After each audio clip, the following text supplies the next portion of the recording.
Hello dear students. तो आप सबको पता है कि यूपी की काउंसलिंग स्टार्ट हो गई है। एक छोटे से वीडियो में मैंने ये भी बताया था कि कहाँ से रजिस्ट्रेशन करनी है और कैसे रजिस्ट्रेशन करनी है और पूरा प्रोसेस क्या है, उसके लिए मैंने एक अलग वीडियो अपलोड किया है।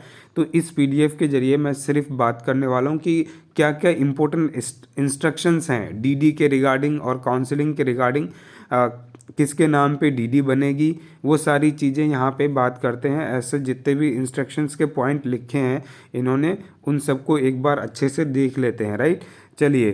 तो आपको सबसे पहली चीज़ जो है कि रजिस्ट्रेशन कहाँ पे करनी है, आप देख सकते हैं वेबसाइट है www.updgme.in इसमें। और दूसरा आपका जो वेबसाइट अभी जो खुला है जहाँ पे रजिस्ट्रेशन होगा, वो आप लोग यहाँ पे लिखिए, नीचे कहीं लिखा होगा वेबसाइट का नाम, मैं देखूंगा अभी, upneet.gov.in। ये आपका वेबसाइट है जहाँ पे आपका काउंसलिंग स्टार्ट हो गया है, रजिस्ट्रेशन स्टार्ट हो गया है। तो इसके लिए आपको एक डीडी बनाना होगा। तो जो स्टूडेंट गवर्नमेंट के लिए अप्लाई कर रहे हैं, एमबीबीएस और बीडीएस गवर्नमेंट की सीट के लिए, उसको 30,000 का डीडी बनाना है। जो लोग प्राइवेट की एमबीबीएस के लिए अप्लाई कर रहे हैं उसको 2 लाख का डीडी बनाना है। जो प्राइवेट की बीडीएस के लिए अप्लाई कर रहे हैं वो 1 लाख का डीडी बनाएंगे। ये हो गया। और ये जो डीडी बनेगी director general medical education and training UP payable eight Lucknow, किसके नाम पे, in favour of director general medical education training UP payable eight Lucknow, इसके नाम पे। राइट, ये डीडी बनेगी आपका। और दूसरी चीज़ आगे देखिए क्या क्या पॉइंट्स इन्होंने मेंशन किए। देखिए, जो स्टूडेंट उसी स्टेट के हैं, अगर वो चाहते हैं कि गवर्नमेंट के लिए भी अप्लाई करें और प्राइवेट के लिए भी अप्लाई करें, तो वो जो है 2 लाख का डीडी बनाएंगे गवर्नमेंट एंड प्राइवेट की एमबीबीएस और बीडीएस के लिए। राइट, अगर वो चाहते हैं कि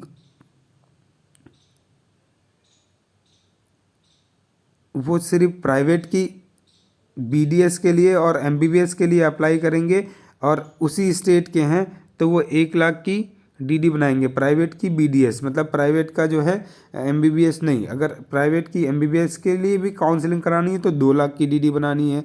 राइट, जो सिर्फ स्टेट काउंसलिंग में पार्टिसिपेट करना चाहते हैं तो वो 30,000 की डीडी बनाएंगे। राइट, ये आपको मैंने यहाँ पे बता दिया। जो सिर्फ स्टेट काउंसलिंग में पार्ट करेंगे वो 30,000 की डीडी बनाएंगे। और आगे देखिए,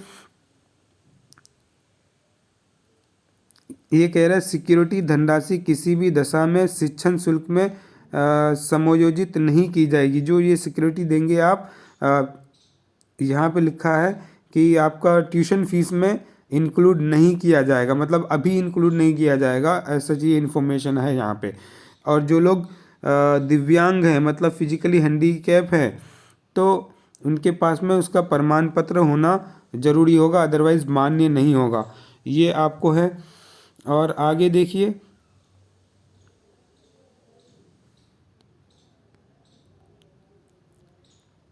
आगे जो इन्फॉर्मेशन मुझे आपको बताना है वो ये है कि आप जो है फीस सबमिट करेंगे। सारी चीज़ करने के बाद में आप अपने चॉइसेस को सिलेक्ट करेंगे और उसका लॉक करना ज़रूरी हो जाएगा, लॉक करना ज़रूरी हो जाएगा।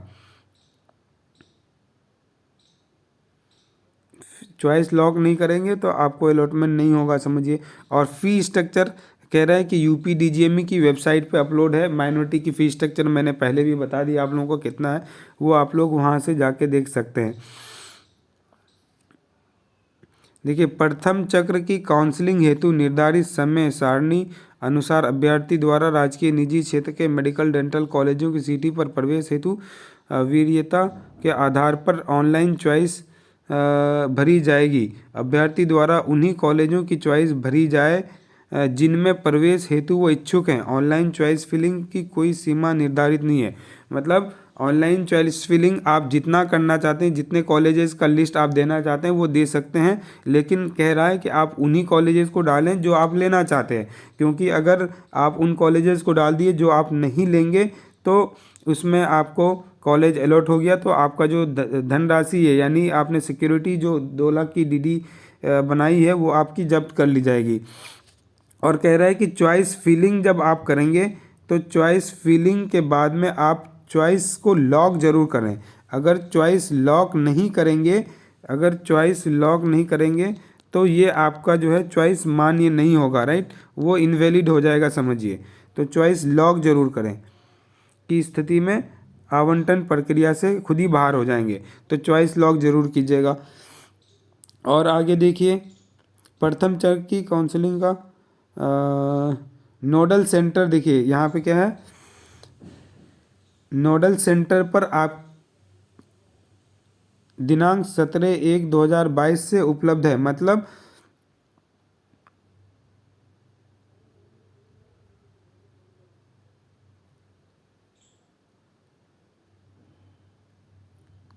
जो आपका डॉक्यूमेंट वेरिफिकेशन होगा जो नोडल सेंटर पे करना होगा, तो ये नोडल सेंटर्स यहाँ पे अवेलेबल है, वो आप लोग देख सकते हैं। जब आप रजिस्ट्रेशन करेंगे तो उस टाइम पे भी आपको नोडल सेंटर का ऑप्शन आ जाएगा चूज़ करने का। तो नोडल सेंटर पे आपका ऑफलाइन डॉक्यूमेंट्स वेरिफिकेशन होगा, किस पे, नोडल सेंटर पे। तो ये यहाँ पे लिस्ट ऑलरेडी अपलोड है, वो मैं लिस्ट एक बार देख के आप लोगों के साथ में फिर से अपलोड करूँगा, अपडेट करूँगा।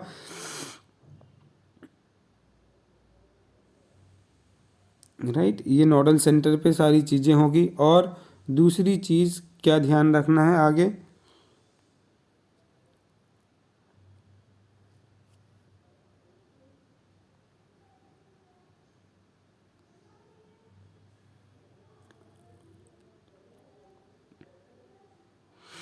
ये कुछ इंस्ट्रक्शंस है कि अगर कोई भी आपको इंस्टीट्यूट खुद से ही ले रहा है या कुछ कह रहा है काउंसलिंग से रिगार्डिंग, तो वो अवैध है। वो सारी चीज़ें कोई वैलिड नहीं होगी। जो काउंसलिंग आपका UPDGME करा रहा है वही वैलिड होगा सिर्फ, राइट। अगर कॉलेज वाला आपको झांसे दे के पैसे वैसे ले रहा है तो उसकी जिम्मेदारी सिर्फ आपकी है। यहाँ पे ये सारी चीज़ें लिखी हुई है। और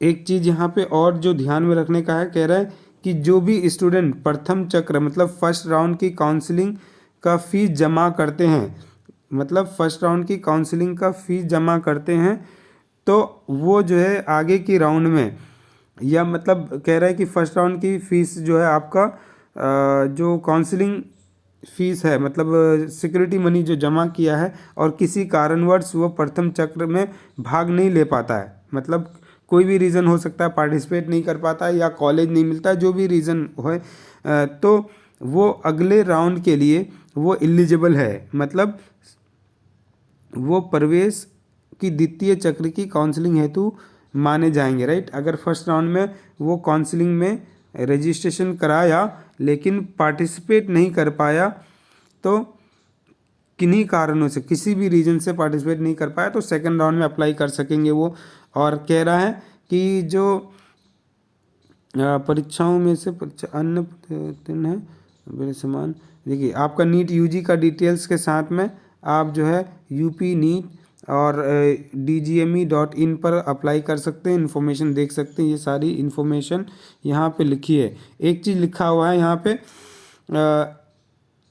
एक चीज़ जो शुभारती मेडिकल कॉलेज के बारे में यहाँ देख रहा हूँ, शुभारती मेडिकल कॉलेज मेरठ को अल्पसंख्यक संस्था घोषित किए जाने का प्रकरण शासन के विचाराधीन है, मतलब अभी ये चल ही रहा है। तो शुभारती मेडिकल कॉलेज मेरठ द्वारा याचिका संख्या में जो उन्होंने याचिका डाला है अन्य योजित की गई है, जो न्यायालय के विचाराधीन है, के अभ्यर्थी की से अपेक्षा है कि नीट PG की चॉइस फिलिंग करने के पूर्व, यहाँ पे नीट UG भी होना चाहिए था, ने के पूर्व संस्था की फी स्ट्रक्चर के संबंध में अपने स्तर पर जानकारी कर ली जाए, अन्यथा की स्थिति में चिकित्सा शिक्षा विभाग उत्तर प्रदेश उत्तरदायित्व नहीं होगा। मतलब कह रहा है कि जो इसका माइनॉरिटी स्टेटस के लिए था शुभारती का, तो ये अभी विचाराधीन है, मतलब वो चल रहा है मैटर अभी भी। तो फीस वगैरह से रिलेटेड कोई भी इन्फॉर्मेशन हो